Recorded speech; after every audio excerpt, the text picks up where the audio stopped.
Dito na po ako sa chapter 3. Ang pagtawag kay Moises, isang araw,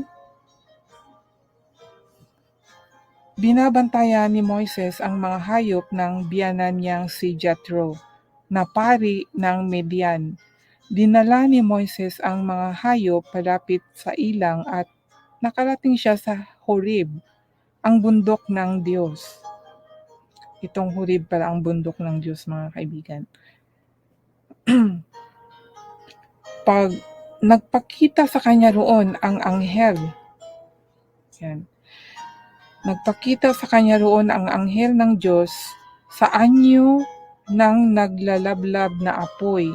So yan po mga kaibigan, gaya po ng sabi ko na ang Diyos po dahan-dahan pong hindi na siya nagpapakita na ng personal.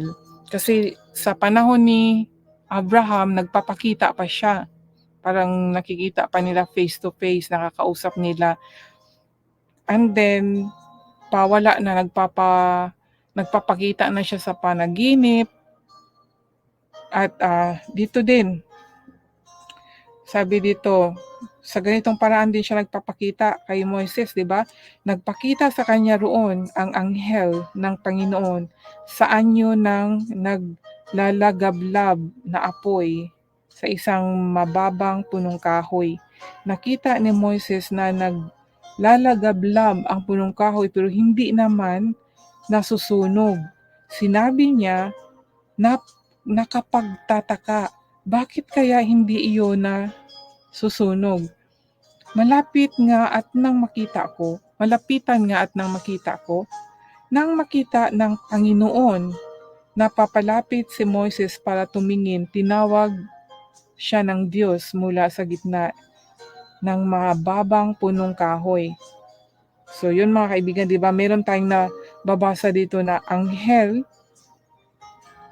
Sabi dito na nagpakita sa kanya roon ang anghel ng Panginoon sa anyo ng naglalagablab ng apoy. So yung apoy, kaya nga 'di ba, ang fire is the symbol of the Holy Spirit.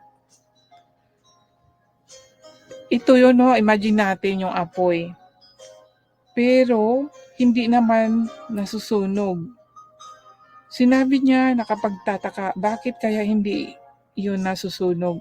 Malapitan nga at nang makita ng Panginoon, ito may Panginoon na, nang makita ng Panginoon na papalapit si Moises para tumingin, tinawag siya ng Diyos. So itong mga word mga kaibigan, iba-iba, no? May anghel, may Panginoon, may Diyos. Nang makita siya ng Panginoon na papalapit si Moises para tumingin, tinawag siya ng Diyos mula sa gitna ng mababang punong kahoy. Di ba, naglalagablab na apoy sa isang mababang punong kahoy, di ba? Ito, sabi dito, nagpakita sa kanya roon ang anghel ng Panginoon sa anyo ng naglalagablab na apoy sa isang mababang punong kahoy.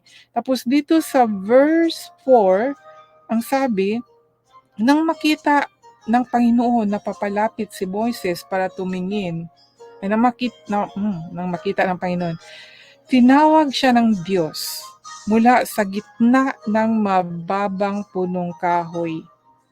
Mga kaibigan, so ibig sabihin, itong naglalagablab na apoy sa isang mababang punong kahoy ay walang iba kundi ang Diyos Panginoon. Mga kaibigan, yan siya. At yun nga, Moises, tinawag siya. Sumagot si Moises, narito po ako. Sinabi ng Diyos, huwag ka nang lumapit pa. Tanggalin mo ang iyong sandalyas dahil banal ang lugar na kinatatayuan mo. Ako ang Diyos ng iyong mga ninuno, ang Diyos ni na Abraham, Isaac at Jacob. Nagpakilala ang Diyos, mga kaibigan, kay Moises na siya po ang Diyos ni Abraham, Isaac at Jacob. So, bali mga lulo na niya ito, lulo na talaga niya, lulo sa tuhod, no? Si Abraham, si Isaac, Kasi itong mga lahi na 'to, itong Egypto, mga lahi ni Abraham 'to mga kaibigan, Abraham, Isaac, and Jacob. At 'yan 'no, nang marinig ito ni Moises, tinakpan niya ang kanyang mukha dahil natatakot siyang tumingin sa Diyos. Oh, so yung naglalagablab, hindi yun anghel talaga, kundi yun ang presensya ng Diyos Panginoon.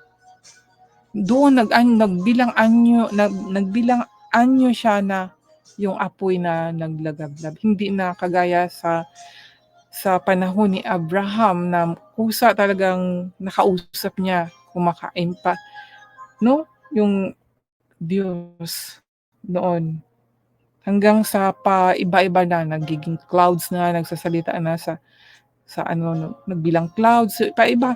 Wala namang posible sa Diyos, Kahit sa atin ngayon, sa panahon natin, kung paano ka po kinakausap ng Diyos mga kaibigan, sa ibang paraan, iba-ibang paraan, kinakausap po tayo ng Diyos. Kaya lang hindi po naririnig ng iba dahil busy po sila sa sarili nilang mga ginagawa na ilang beses na tinatawag.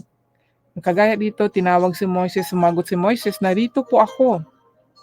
Sinabi ng Diyos, "Huwag ka nang lumapit pa, tanggalin mo ang iyong sandalyas dahil banal ang lugar na kinatatayuan mo.